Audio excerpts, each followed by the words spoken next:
नमस्कार दोस्तों, आज हम बात करेंगे टाटा पावर कंपनी के स्टॉक्स के बारे में। और इस स्टॉक्स में जो गिरावट आ रही है वो मैंने आपको पहले ही वीडियो के माध्यम से बताई थी और कहा था कि इस स्टॉक्स में जो गिरावट है वो हमारा एक तो पुराना वाला हाई लेवल है और दूसरा स्टॉक्स ने डोजी कैंडल हमारी यहाँ पर बनाई थी, क्योंकि स्टॉक्स हमारा यहाँ से एक के बाद एक हाई और ग्रीन कैंडल बनाते हुए ऊपर की तरफ जा रहा था।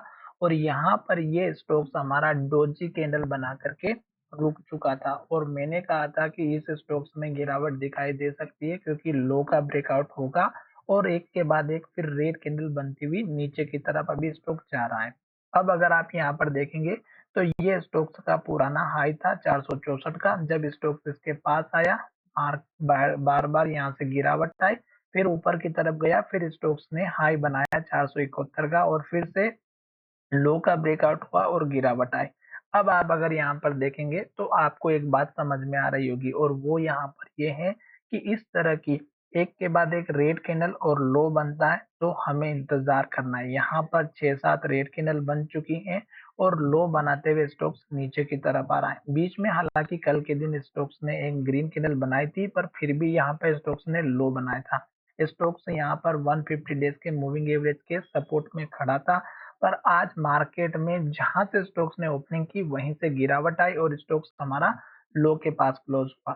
अब हमें क्या करना चाहिए? इस स्टॉक्स में पहला सपोर्ट लेवल इस कैंडल के लो का है, जो लगभग हमारा 400 का है।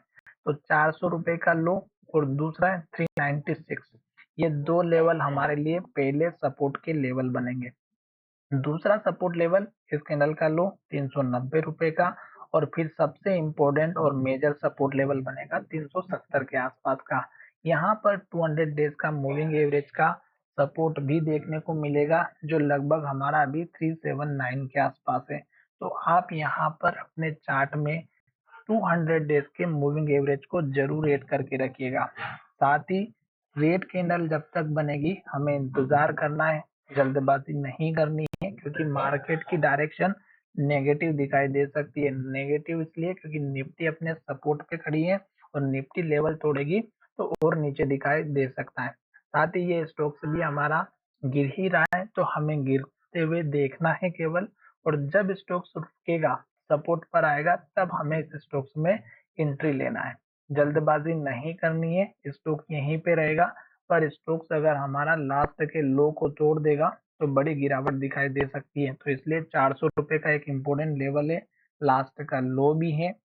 ये टूटा तो फिर स्टॉक्स और नीचे की तरफ जाता हुआ दिखाई देगा। खास करके मैं इस स्टॉक्स में अपने लिए जो लेवल्स नोट करके रखा हुआ वो हमारा इस कैंडल के लो का है 390 रुपए का और दूसरा लेवल है हमारा 370 के आसपास का। तो ये दो लेवल्स तक का हमें वेट करना चाहिए, जल्दबाजी बिल्कुल भी नहीं करनी है। मार्केट यहीं पे रहेगा। अगर मार्केट में इस कैंडल में एक के बाद एक रेड बनेगी तो इंतजार ही करना है।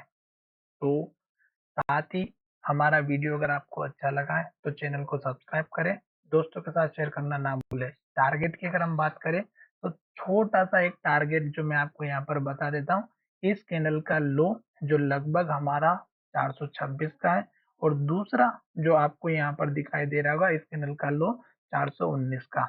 ये दो लेवल आप लेकर के चल सकते हैं। इससे बड़े टारगेट की अभी कोई भी उम्मीद नहीं रखना है। क्यों? क्योंकि स्टोक्स ने इस लेवल को तोड़ा है, सपोर्ट को।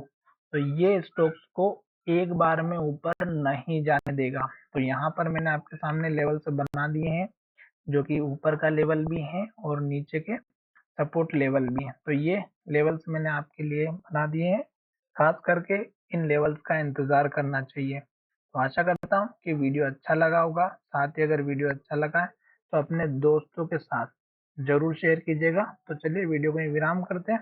धन्यवाद।